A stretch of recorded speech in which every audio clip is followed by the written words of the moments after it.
युक्ती तो बोलिला सत्य युक्ती प्रधान तुझे विश्वास घाते येही कथिती मजाले रामचंद्र भगवान की जय पवनसूत हनुमान महाराज की जय ब्रह्म एकनाथ महाराज की जय तुमच्याच मशीनचा उत्साह असं करा सर्व ज्ञानवंत गुणवंत आदरणीय वंदनीय वयवृद्ध तपोवृद्ध अधिकार संपन्न श्रोते मायबाप माता मावल्या लहान या सर्वांच्या चरणावरती नतमस्तक होतो. भक्त शिरोमणी हनुमानजी यांच्याही चरणावरती साष्टांग लोटांगण घालून या ठिकाणी वेगवेगळ्या शब्दामध्ये कथेचं अनुसंधान राजा रावण महाराज जे सर्व प्रधान मंडळीला सांगतात, सर्व वानर मंडळी प्रभू रामचंद्रासहित लक्ष्मणजी सहित 400 कोसाचा समुद्र पार करून लंकेमध्ये आगमन झालं. आपल्या प्रधान मंडळीला सेनापतीला सावध करू लागले. ऐका, तुम्ही झोपीत आहात ते म्हणले हो तुम्ही नाही काका. सावध व्हा, लंकेवरती सर्व वानर मंडळी ही सर्व सेना येऊन धडकलेले आहेत. तुम्ही विषयामध्ये त्या ठिकाणी अंधाधुंद झालेला आहात, तुम्हाला विसर पडलेला आहे आणि म्हणून करता याचा विचार करा. ज्यांनी मला धन्यवाद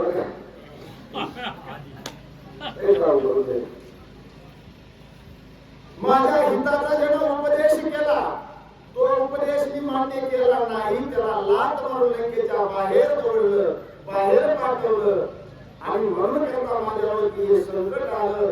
राजा रावणाला पश्चाताप होऊ लागला मायबा, पण वेळ निघून गेल्याच्या नंतर पश्चातापाशिवाय दुसरं काही सापडत नाही आणि पश्चातापाने बोलू लागले, तुम्ही माझ्या हिताचा विचार करा, या लंकेचं रक्षण करण्याकरता तुम्ही बेसावध आहात. असं त्या ठिकाणी राजा रावण सर्व या प्रधान मंडळीला बोलू लागले.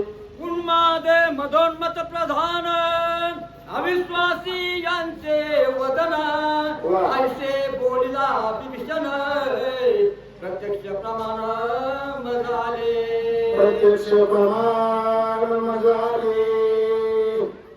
माझ्या विभीषणाने मला हा उपदेश केला, लाला या प्रधान मंडळीच्या जीवावरती राहू नका, यांचा विश्वास धरू नका, एक दिवशी तुमचा घात होईल. रामाची सीता रामाला अर्पण करा, त्याच्यामध्ये आपलं हित आहे, आपल्या कुळाचं रक्षण आहे. रामा हा उपदेश कोणी केला? साधू रत्न विभीषणाने केला मला. पदेह आरंभाव रावण योगोनी बरोबर का? ज्यांना त्या ठिकाणी अहंकार ज्यांच्याकडे होता त्या राजा रावणाला आपल्या बंधूचा उपदेश मान्य झाला नाही. राम राम राम करू लागला, जा म्हणले त्या रामाकडे. काही गोष्टी घडणं गरजेचं असते. मला विभीषण जाताना उपकार म्हणा, रामाची भेट घडवून द्यायला खरा माझा बंधू कारणीभूत झाला. विभीषणाचं हित झालं, पण राजा रावणाला कोण चुकलं? आता ती वेळ आली का? विभीषणजीने जे सांगितलं ते प्रत्यक्ष प्रमाण मला इथं अनुभवाला आलेला आहे. मी जर त्याच वेळेस विश्वास ठेवला असता तर लंकेवरती हे संकट आलं नसतं. असा पुन्हा पुन्हा हा विचार राजा रावण करू लागले. मग हा विभीषण येत असता तो दूत बांधून देता येऊन देता रघुनाथा माझ्या हितात तो उपकारी, माझ्या हिताक तो उपकारी. तुमची माझी काय गोड लागली का? जिथं मी जाईल तिथं माझ्या हातावर येतो तुम्ही घेऊन देऊ चला तुमच्या बरोबर, पण तुमचं बरोबर आहे आपलं माझं नाही. श्री महाराज मूळ रामायणाचं स्मरणाला अपस्तर आहे, त्यांच्यापासून आम्ही रामायण सांगायला शिकलो का अशी श्री महाराज. बऱ्याच वीस करून याला किती आवड येते किती वर्णन केलं. समाजासारख्या नंतर वर्णन करणं यांच्यासमोर सर्व सुद्धा मंडळी रामायणाचं बरोबर आहे का? मग वाटते प्रमाण सांगितलं म्हणजे मला हे काही बरोबर पायीची वाहन पायी वळी.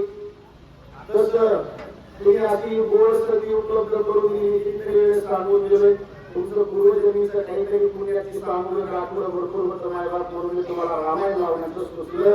म्हणून पुनश्च तुम्हाला या ठिकाणी सर्व या नदीच्या मंडळीला, सर्व रामभक्त मंडळीला या ठिकाणी शतशः धन्यवाद देतो. सर्वजण यांचा या सर्व आनंद सोहळ्यासाठी आपल्या हाताने सर्वजण मोठ्या मनाने ओळखतात.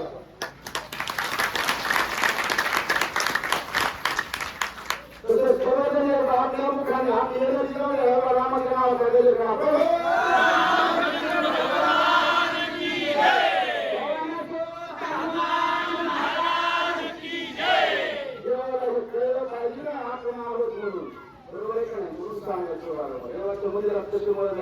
आणि तुम्ही आता हा घरातरी जोड तरी कुठे मध्ये राहणार बरोबर आहे ना. एवढं गोड कामावर पडलं घरात जोड येईल का शिंदे महाराज इथं आम्ही धन्यवाद दिसलो मंडळीला आपण जळगाव दररोज बरोबर आहे. आता आपण एवढे श्रोते पाहिले पण कोणी ती श्रोते मंडळी का बाबा डोळा लावणार नाही सर्वच आमची उत्साहानं एवढी श्रोते म्हणजे पूर्ण जोडले लागते.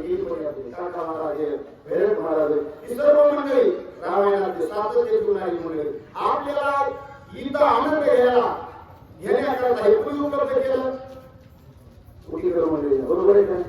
आणि म्हणून माऊलीची गोळी ज्ञानेश्वरी मध्ये का पण असं म्हणू नका सर्वजण आनंद घेते. पण ती गोळी काय सांगते का कमल कमलाची नालू घेतची घरी पराग शिवजे ब्रह्मणी राशी मुलची उडे असं प्रकरण नका मला एवढी वाहती नका. याच्यामध्ये एक वाकावाला सर्वजण माहून या सर्वजण सर्वांच्या सहकार्यानं हा सोहळा त्या ठिकाणी पार पडा. प्रत्येक जण खाईचा वाटा उचला कारण हा योग पुन्हा आपल्या जीवनात येईल का नाही.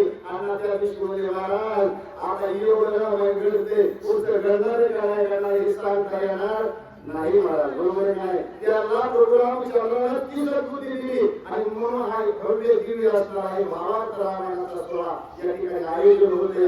कितीतरी आनंद या नगरीमध्ये आहे. ही सर्व नगरी रामोदय होऊन गेलेली आहे बरोबर आहे. आणि म्हणून आपल्यासाठी असे ब्रह्मयुग या ठिकाणी या मद्रजाचा परायणाचा शिवण करतात महाराज. भाग्यवान आपण सर्वजण राजा रावण महाराज या ठिकाणी सांगू लागले माझ्या बंधूने केलेला उपदेश मला पटला नाही. 400 वर्षाचा समुद्र उल्लंघन करून सर्व वानर मंडळीपर्यंत माझ्या विभीषणाने येऊ दिली नसती. जर विभीषण माझ्या बरोबर असता तर म्हणून भाऊ भावाच्या पाठीशी असला पाहिजे. कुणाबरोबर ही जगामध्ये वैरत्व करा आपल्या भावाबरोबर वैरत्व कधी मांडू नका मला. कारण पाठीचा बंधू गेला का राजा रावणासारख्याला हे बोलावं लागते. आपण कोणत्या झाडाचा पालाय विचार करणं गोष्ट आहे मला. म्हणून नागबाबा राजा रावणाचा या पश्चातापाचं वर्णन आपल्याला सांगू लागले. तुमच्या वचना विश्वास नाही सका दवडीला विभीषण अंगी आदराला रघुनंदन गणपती प्रधान भक्त माझे स्वतःच कपटी पण माझी मला बोलणं दुसऱ्यावर विश्वास ठेवला दुसऱ्याचं ऐकलं आणि पाठीचा बंधू सखा पाठीराजा विभीषण हा माझ्यापासून दूर गेला अंतरल्या गेला. आणि म्हणून हे संकट रामचंद्र लक्ष्मण येऊन या ठिकाणी धडकले. लंकेवरती फार मोठं संकट येऊन गेलं. याचं कारण आहे या माझ्या बंधूच्या शब्दावरती विभीषणाच्या शब्दावरती विश्वास ठेवला नाही. कुणावर विश्वास ठेवला की प्रधानमंत्री सांगतो महाराज असं म्हणतात महाराज घाबरू नका आम्ही आहोत तर तुम्हाला आहोत तुम्ही पुढं.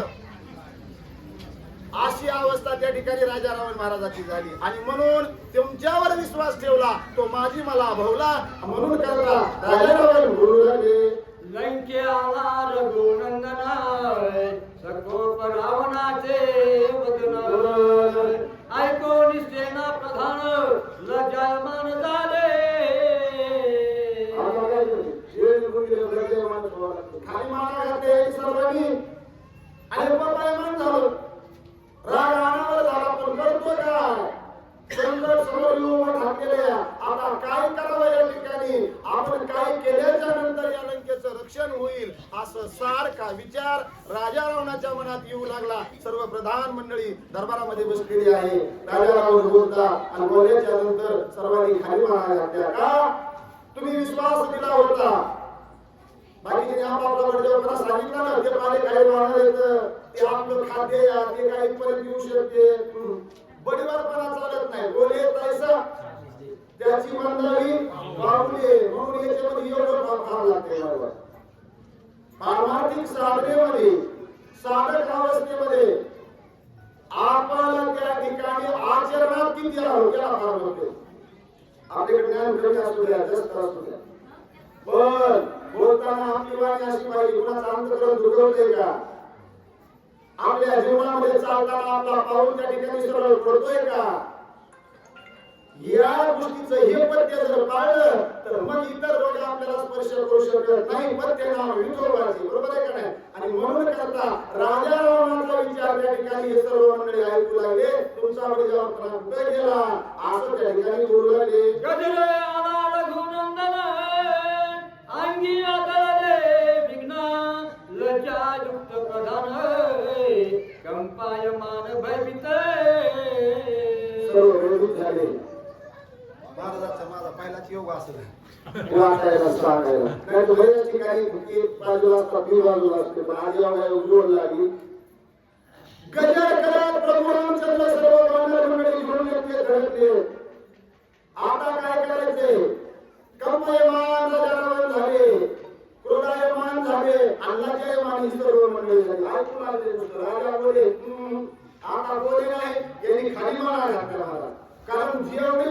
खाली गेली का ती बोल गेली कसे येते काय होते बेसावध म्हणून बेसावध राहायचं नाही सावध बसायचं रामायण ऐकायला झोपायचं नाही आता दिवस झोपत नाही पण आपल्या जीवनामध्ये झोपी जायचं नाही ही सर्व मंडळी झोपी गेली कशा झोपी गेली विषयामध्ये बुद्धी महाराज विषय वळी घोळले जीव याची बोल करील किंवा नृपजे नारायण भाव मगात नारायणांनी सांगितलं हे विषय असे 20% केलं तर एक वेळेस त्याचा त्रास होईल पण विषय चोरीच्या लाख असायचे ढोसू जळत काय नाही दूध इंग्लिश काय राहत नाही अशी या विषयाची अवस्था आहे म्हणून सर्व प्रधान मंडळी लज्जायमान झाले आणि राजा रावण कोप चढला त्यांना बोलू लागले काय झालं पण अला देखोनिया रघुनाथ रावण कोपे झाला कथांता प्रधान राक्षस याकांत प्राणावर्त सर्वसी आता काय झालं सर्व राक्षस मंडळी आकांत उभा राहिला महाराज काळ करतांनाचं रूप धारण करून प्रभू रामचंद्र सर्व वानर मंडळी त्या ठिकाणी धडकली आता मात्र ही राक्षस मंडळीचा अंत होतो या काळ रूपानं प्रभू रामचंद्र लक्ष्मणजी सर्व वानर मंडळी हनुमानजी येऊन त्या ठिकाणी पोहोचलेले तर सर्वांना आपलं मृत्यू त्या ठिकाणी समोर दिसू लागला अधोवदने अवघे स्तब्ध काही न बोलती ते शब्द तया काळी मेघनाद जय अनुवाद जनकाशी सर्व थांबल्यावर बोलायचं कोणी तिथं अधिकाराचे एक जण होते मेघनाथ पुन्हा दुसरं नाव इंद्रजीत